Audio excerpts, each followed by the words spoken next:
राधे राधे साथियों, स्वागत है आप सभी का आपके अपने चैनल प्रोग्रेस पॉइंट में। और मैं हूँ ऋचा।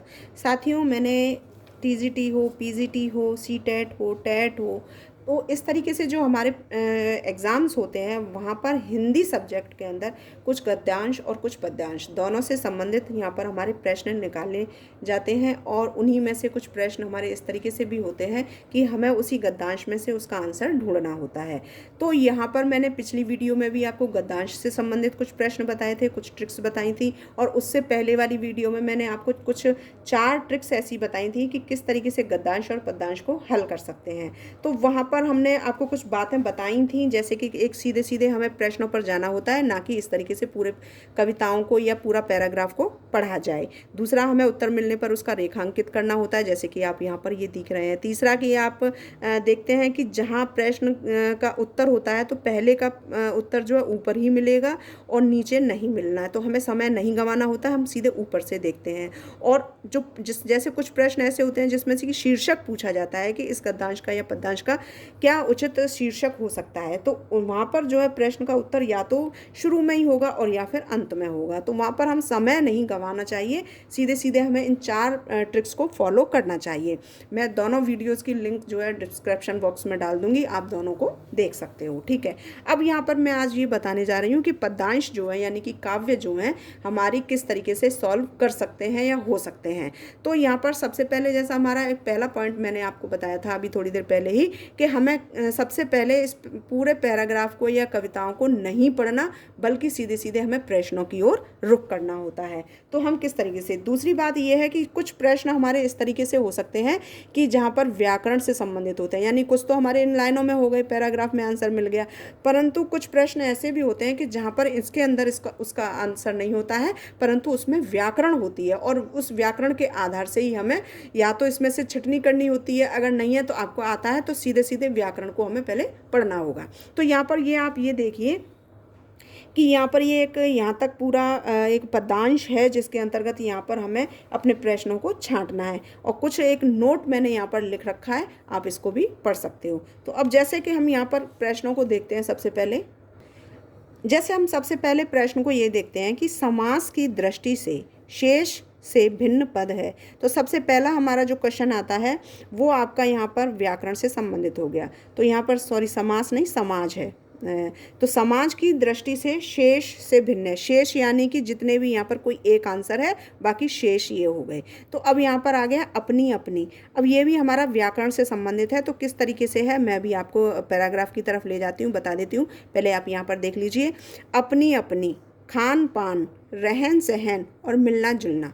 तो अब यहाँ पर ये कहेंगे कि ये अपनी अपनी कैसे है, तो अभी मैं आपको ये बता देती हूँ कि जैसे आपने देखा है कि जिस तरीके से कि एक छोड़कर सभी शब्द यहाँ पर द्वंद्व समास के हैं, यानी कि अपनी अपनी शब्द को छोड़ करके, यानी ऑप्शन ए को छोड़ करके बाकी सभी यहाँ पर जो हैं वो यहाँ पर द्वंद्व समास के हैं, क्योंकि उन सभी में और, तथा, या, अथवा लगेगा। यानी कि इन सब में खान और पान, रहन और सहन, मिलना और जुलना, तो इस तरीके से इन तीनों के अंदर तो यहाँ पर जो है इन सब में ये आ गया। अब अपनी और अपनी, अपनी अथवा अपनी, इस तरीके से या अपनी या अपनी, इस तरीके से तो कोई मैच नहीं कर रहा है यहाँ पर। तो यहाँ पर एक योजक का चिन्ह तो इसमें लगा हुआ है, परंतु यहाँ पर ये मैच नहीं कर रहा है, बाकी इन सब के अंदर मैच हो रहा है। तो यहाँ पर इन सबसे ये भिन्न हो गया। तो इस तरह से हमें बोल करके ये देखना है कि द्वंद्व समाज में 2 शब्द एक दूसरे के विपरीत होते हैं, यह पहचान है। और यहाँ पर द्वंद्व समास की जैसे कि अच्छा और बुरा, ऊंचा व नीचा इत्यादि इस तरीके से आएंगे। तो यहाँ पर ए ऑप्शन में योजक चिन्ह तो है, परंतु यह विपरीत नहीं है, एक जैसे ही है, इसलिए यहाँ पर उत्तर ए होगा। और यह उत्तर ही है जहाँ पर, अब यहाँ पर हमने जैसे ये देखा, अभी अब पैराग्राफ की तरफ लेकर चलती हूँ आपको। तो यहाँ पर जैसे ये देखना है कि अपनी अपनी, तो यहाँ पर पहले में ही उत्तर आ गया आपका पहली लाइन में। तो यहाँ पर जैसे मैंने आपको बताया था कि उत्तर मिलना पहले प्रश्नों पर जाना है, तब यहाँ पर देखेंगे आप मैच करेंगे लाइन को। तो उत्तर पहले का है तो यहाँ पर ऊपर ही मिलेगा, ये नहीं है कि आप नीचे बीच में कहीं से भी देख लो। तो यहाँ पर आपने देखा कि अपनी अपनी हमारा आंसर के अंतर्गत है, तो यहाँ पर हो गया। अब यहीं पर इसको या तो अंडरलाइन कर दीजिए और या फिर एक हल्का सा टिक लगा दीजिए, नंबर 1 लिख दीजिए कि ये आपका आंसर इस क्वेश्चन का है। तो आपको आसानी से समझ में आएगी, आप आगे बढ़ते जाओगे, ऊपर नहीं देखोगे, तो इसमें समय की बचत होगी। अब देखते हैं दूसरा क्वेश्चन। जैसे कि हमारा ये दूसरा क्वेश्चन है कि अंडमान से कश्मीर है भारत में। तो अब हमें यहाँ पर ये देखना है, सबसे पहले ऑप्शन देख लीजिए कि निकटस्थ राज्य, दूरस्थ राज्य, बलिदानी राज्य, क्रांतिकारी राज्य। अब ये अंडमान से कश्मीर है, तो ये हमारे पैराग्राफ में कहाँ पर दे रखा है, मैं आपको दिखा देती हूँ। पैराग्राफ की तरफ लेकर के चल रही हूँ। अब जैसे यहाँ पर ये देख रहे हैं, हमने यहाँ पर टिक लगा रखा कि अंडमान से कश्मीर भले ही दूर दिखाई दे कितना। तो यहाँ पर एक शब्द है, उसको समझना है कि अंडमान से कश्मीर शब्द दे रखा है इसमें, और यहाँ पर भले ही दूर दिखाई दे। तो क्वेश्चन के अंदर अंडमान से कश्मीर दे रखा है।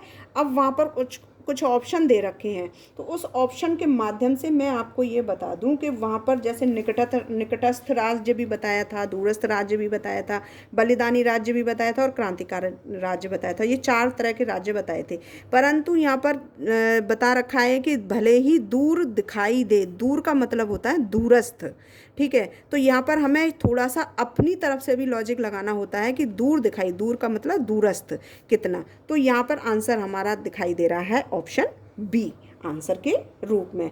तो यहाँ क्योंकि यहाँ पर पैराग्राफ में भी लाइन में जो देखा गया कि अंडमान से कश्मीर भले ही दूर दिखाई दे कितना, और नंबर 2 पर दूरस्थ राज्य जो है वो दिखाई दे रहा है। तो इस शब्द का दूरस्थ स्पष्ट करता है। जहाँ उत्तर आता है हमारा वहाँ पर उसको आप अंडरलाइन करते चले जाओगे। जैसे कि अब इसके अंदर भी ये आ गया, तो आप कंफ्यूज ना हो तो इसके नीचे भी अंडरलाइन कर दीजिए और यहाँ पर 2 नंबर लिख दीजिए, क्योंकि ये सेकंड नंबर का क्वेश्चन है। बढ़ते हैं अगले क्वेश्चन की तरफ। तीसरा क्वेश्चन जैसे इसके अंदर ये दे रखा है कि हम भारतीय जिधर भी अपने कदम बढ़ाते हैं वहाँ क्रांति हो जाती है, शांति हो जाती है, देश स्वतंत्र हो जाते हैं और शुभ कार्य होते हैं। अब यहाँ पर आप ये कंफ्यूज होंगे कि भाई जहाँ पर भारतीय बढ़ाया है, कदम बढ़ाते जिधर, तो वहाँ पर हो सकता है क्रांति भी हो जाए, शायद ये सैनिकों के लिए बताया हो, तो यहाँ पर क्रांति भी हो सकती है, शांति भी हो सकती है, देश स्वतंत्र भी हो सकता है, शायद किसी से हमारे देश के विषय में बताया हो, या शुभ कार्य। तो अधिकतर ये लोग लगाते हैं कि शुभ कार्य यहाँ पर शायद ना हो, बाकी इन तीनों में ही वो उलझ करके रह जाते हैं। तो यहाँ पर शुभ कार्य से तात्पर्य क्या है, मैं आपको यहाँ पर ये अभी बता देती हूँ। चलते हैं पहले पैराग्राफ की तरफ। यहाँ पर पंक्तियों में हम ये देखते हैं कि जिस ओर बढ़ाए पग हमने हो गई उधर भू नव मंडल। तो यहाँ पर भू नव मंडल जो आ गया है, तो पग का अर्थ होता है चरण। यहाँ पर पग दे रखे हैं, तो पग का जो अर्थ होता है यहाँ पर वो होता है चरण। और जहाँ नव मंगल का अर्थ है शुभ कार्य होना, तो यहाँ पर नव मंगल का मतलब होता है शुभ कार्य का होना। तो यहाँ पर हमने ये देखा है कि जहाँ पर शुभ कार्य होते हैं, भाई जहाँ पर शुभ कार्य होते हैं, यानी कि हम भारतीय जिधर भी अपने कदम बढ़ाते हैं वहाँ पर शुभ कार्य हो जाते हैं। तो इस तरीके से ये मैच हमें थोड़ा सा, मैंने अभी आपको बताया था कि थोड़ा सा लॉजिक लगाना है कि जिस ओर हम कदम बढ़ा देते हैं वहीं पर भू नव मंगल यानी कि शुभ कार्य हो जाते हैं। भू मीन्स जमीन होती है, वहाँ पर पैर, पग मीन्स चरण होते हैं, और नव मंगल यानी शुभ कार्य होना। तो इस तरीके से यहाँ पर ये हमारा लॉजिक बैठ जाता है कि जिस ओर बढ़ाई पग हमने हो गई उधर भू नव मंगल। तो आंसर हमारा होता है इसमें ऑप्शन डी, शुभ कार्य होते हैं। अगला क्वेश्चन नंबर 4 को देखते हैं। पैर शब्द का समानार्थी नहीं है। अब यहाँ पर नहीं शब्द हमारा आ गया है, तो इसी के आधार से हम देखेंगे पैर शब्द का समानार्थी क्या नहीं हो सकता है। पैर का मतलब पग भी होता है, पैर का मतलब चरण भी होता है, पैर का मतलब पद भी होता है। तो यहाँ पर ये 3 तो समानार्थी हैं। अब नव का मतलब नवीन होता है, इसलिए यहाँ पर ऑप्शन ए हमारा आंसर होगा। तो इस तरीके से हमें ये देखना है। तो ये हमारा व्याकरण शब्द है। अगला क्वेश्चन देखते हैं। अब यहाँ पर है कि कविता के अनुसार विविधताओं के बीच भी हम एक हैं, क्योंकि सबसे पहले हम यहाँ पर, अब हमें सारे ऑप्शन फिर से देखने होंगे। स्वाभिमानी हैं, भारतीय हैं, वीर बहादुर हैं और स्वतंत्र हैं। अब यहाँ पर एक जैसा ये लग रहा है कि भाई हम जो है अगर देखते हैं तो विविधताओं के बीच, यानी कि हमारा हिंदुस्तान जो है वो विविधताओं के बीच में, अनेकताओं के बीच में हम फिर भी एक कहलाते हैं। तो वहाँ पर उसी चीज़ का यहाँ पर विवरण दे रखा है। तो क्या हम स्वाभिमानी हैं? आई थिंक नहीं। हम भारतीय हैं? बिल्कुल हो सकता है, और आसान सा भी लग रहा है ये। तो यहाँ पर भारतीय हैं। और वीर बहादुर हैं, वो तो हम हैं ही हैं, और स्वतंत्र हैं, वो भी हम हैं ही हैं। लेकिन यहाँ पर सच्चे रूप में दिखाया जाता है, तो वो मैं आपको पैराग्राफ की तरफ लेकर के चलती हूँ। उसके अंतर्गत जैसे ये दिखाया गया है, जैसे इसके अंतर्गत यहाँ पर ये लगाया गया है कि जैसे दुनिया वालों हिंदुस्तानी हम। अब हिंदुस्तानी शब्द तो उसके अंदर हमारे क्वेश्चन में नहीं दे रखा था, तो यहाँ पर हम हिंदुस्तानी से सीधा सीधा तात्पर्य होता है हमारा भारतीय। तो जैसे कि अब यहाँ पूरे पैराग्राफ में यह देखना होगा कि विविध शब्द कहाँ कहाँ प्रयोग हुआ है। तो विविध शब्द जहाँ तो विविध प्रांत शुरुआत में हुआ है, तो विविध प्रांत यहाँ पर हमारा आया है। तो उस शब्द के साथ वाक्य में किस बात के लिए जोर दिया गया है? जो विविध शब्द प्रारंभ में ही है, इसमें हिंदुस्तानी शब्द पर हम जोर लगाते हुए देखते हैं, तो जो एक विशेषता बताई गई है, और यह विशेषता है यानी कि हिंदुस्तानी, हम सीधे सीधे भारतीय हैं, इसकी ओर वो शब्द इशारा कर रहा है। तो यहाँ पर ऑप्शन हमारा बी होगा। जैसे कि ये आप देख रहे हैं यहाँ पर सीधा कविताओं के अंतर्गत जो बताया वो जोर लगाया गया है, हम भारतीय हैं इसके ऊपर, ठीक है। तो हमारा आंसर आता है ऑप्शन बी। क्वेश्चन नंबर 6 को देखते हैं कि सदियों से कुचले लाखों तूफान हमने, पद तल से कथन में तूफान का भाव है। फिर यहाँ पर हमें भाव शब्द को देखना है। तो यहाँ पर आंधियाँ भी हो सकती हैं, आक्रमण भी हो सकता है, लड़ाइयाँ भी हो सकती हैं और कठिनाइयाँ भी हो सकती हैं। अब हम यहाँ पर ये देखते हैं कि यहाँ पैराग्राफ में तूफान शब्द को ढूंढना होगा कि तूफान शब्द में पंक्तियों के साथ क्या दर्शाया गया है और तूफान किस ओर इशारा कर रहा है। तो मैं आपको यहाँ पर एक बार फिर से पैराग्राफ की तरफ लेकर चलती हूँ। तो यहाँ पर ये पंक्तियाँ हैं कि सदियों से कुचले लाखों तूफान हमने, पद तल से। अब यहाँ पर है ये भाव है हमारा, आज झुके कुछ टकरा कर तो कल लगते फिर जागे से। तो यहाँ पर ये जो तूफान की बात कही गई है, यहाँ पर जो इशारा कर रहा है, तो ये सदियों से लाखों तूफान को कुचलने की बात कही गई है, जो कठिनाइयों को दर्शा रहा है। आंधी, लड़ाई, आक्रमण, यह तो होता आया है, परंतु पहले तो इन सभी का सामना करने में कठिनाइयाँ बहुत होती हैं। दूसरे, लड़ाई व आक्रमण का अर्थ एक होता है। तो यहाँ पर ये क्लियर हो गया। और आंधियों से तात्पर्य किसी हवा के बहाव से यहाँ प्रतीत नहीं है। तो उत्तर यहाँ पर ऑप्शन बी हमारा होगा, कठिनाइयाँ, क्योंकि कठिनाइयाँ ही हैं हमारे लिए जो बहुत सारी आती हैं। बाकी सबका आंसर, जैसे आंधियाँ भी आती रहती हैं, आक्रमण भी और लड़ाइयाँ, इनका अर्थ एक होता है, तो इनको तो हम लगा नहीं सकते। तो एक कठिनाई शब्द भी एक ऐसा है जहाँ पर हम देखते हैं कि हमारा आंसर बन रहा है। तो आंसर हो गया ऑप्शन बी। तो ये आंसर बी, ठीक है। अगला क्वेश्चन देखते हैं। निस्वार्थ शब्द का उपयुक्त विपरीतार्थ शब्द है। अब यहाँ पर आप ये देखिए, ये हमारा व्याकरण का आ गया कि यहाँ पर निस्वार्थ शब्द का उपयुक्त विपरीतार्थ क्या है।